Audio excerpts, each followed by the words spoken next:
Saudi Arabia రాజధాని రియాద్లోని మూసా సానియా అనే ఒక ప్రాంతంలో ఒక సోఫా ఫ్యాక్టరీ ఉందంట. ఆ ఫ్యాక్టరీలో నిన్న ఆదివారం మధ్యాహ్నం 3:30 గంటలకి సడన్గా మంటలు వ్యాపించాయి. ఆ మంటలు వ్యాపించడంతో మొత్తం ఫ్యాక్టరీ అంతా ఒక్కసారిగా మంటలు కమ్మేశాయి. అంటే చుట్టుపక్కల మంటలు ఏర్పడిపోయి దాంతో అందులో ఉన్నటువంటి వారు చాలా మంది తప్పించుకున్న 16 మంది బంగ్లాదేశీ రోహింగ్యాలు మాత్రం ఆ మంటల్లో చిక్కుకొని సజీవ దహనం అయిపోయారు. చాలా మంది దారుణంగా కాలిపోయారు. ఇప్పుడు ఆ 16 మంది యొక్క మృతదేహాలను తీసుకురావడానికి బంగ్లాదేశ్ ప్రభుత్వము అలాగే దానికి సంబంధించినటువంటి రియాద్లో ఉన్నటువంటి దౌత్య కార్యాలయము తీవ్రంగా ప్రయత్నాలు చేస్తున్నాయి.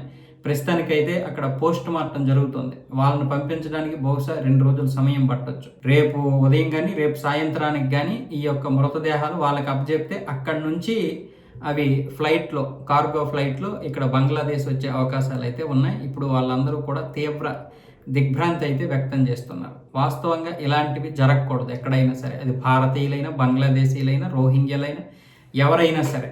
దీని విషయంలో మాత్రం నేనైతే మాత్రం బాధపడుతున్నాను.